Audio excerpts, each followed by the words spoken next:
तलाट्यांचं shortage होतं हे खरं आहे, परंतु तलाठी भरतीमध्ये झालेला भ्रष्टाचार आपल्याला डोळ्याआड करून चालणार नाही। आणि ती भरती जी आहे अध्यक्ष महोदय, हीच परिस्थिती उत्तर प्रदेशमध्ये झाली होती। तिथल्या युवकांनी उठाव केला, तिथली भरती रद्द केली गेली। अध्यक्ष महोदय, महाराष्ट्रामध्ये सुद्धा भरतीच्या प्रकरणामध्ये हे होतं आहे, सतत पेपर फुटत आहेत, भ्रष्टाचार होतो आहे, अनेक लोक भ्रष्टाचारातून जो पैसा कमावत आहेत।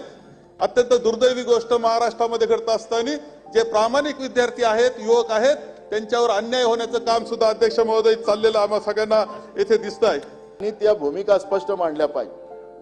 पटवारी भरतीचा घोटाळा असेल, कॉपी प्रकरण असेल, अध्यक्ष महाराज तुम्ही तरुणांच्या जीवनाशी खेळण्याचा अधिकार तुम्हाला कोणी दिला? अध्यक्ष महाराज हे म्हणतात आम्हाला पुरावा द्या। परवा आपल्याला अध्यक्ष महाराज इरिगेशन विभागाच्या परीक्षा झाल्या, त्याच्यामध्येच आपलेच अधिकारी म्हणजे आपले नाही या सरकारचे अधिकारी, त्या अधिकारी जनसंधारण विभागाचे अध्यक्ष महाराज काफी पुरवताना त्याला ओपन पकडलं। अमरावती सेंटर होतं अध्यक्ष महाराज, त्याच अमरावती सेंटर मध्ये मागच्या वेळेस सुद्धा तलाठी भरतीमध्ये घोटाळा झाला आणि सरकार म्हणते आम्हाला पुरावा द्या। पुरावा दिला म्हणजे सरकार कॉपीबाज झालं का?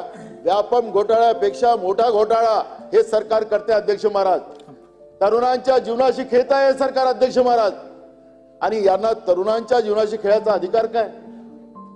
आणि म्हणून मी अध्यक्ष महाराज, तुम्ही मला घंटी मारता जास्त, मला माहित आहे तुमच्या भावना, पण मी अध्यक्ष महाराज मी जनभावना मांडतोय। मी काही राजकारण करायला इथं नाही आलो, राजकारण करायला आम्हाला दुसरं मैदान खूप आहे। पण अध्यक्ष महाराज हे जनतेच्या पैशाचा एक एक पैशाचा हिशोब या सरकारने द्यावा एवढीच आग्रहाची विनंती करतो आणि माझे थोडक्यात 2 शब्द पूर्ण कर। शेवटच्या 1 मिनिटामध्ये मी महसूल व वने या विभागाबद्दल बोलायचं। मागणी C1 बाब क्रमांक 23 पेज नंबर 17। अध्यक्ष महोदय, तलाठी भरतीच्या बाबतीत काय घडलं हे आपल्या सर्वांना माहिती आहे। त्याच्यामध्ये अनेक बातम्या आहेत की त्यात पेपर फुटी झाली। आमच्या सगळ्यांची मागणी होती की त्यासाठी कायदा यावा। जेव्हा नागपूरला अधिवेशन झालं त्याच्यात निर्णय घेण्यात येणारा एक कमिटी फॉर्म झाली। त्या कमिटीने काय केलं, कुठपर्यंत निकाल आला, अजूनपर्यंत पेपर फुटीचा कायदा का नाही आला? महाराष्ट्र राज्य हे देशाला दिशा देतं, पण केंद्र सरकारने त्यांच्या परीक्षेच्या बाबतीत पेपर फुटीचा कायदा हा आणला, पण आपण अजून त्या बाबतीत मागे, तर हा कायदा कधी येणार अशी मी मागणी करतो।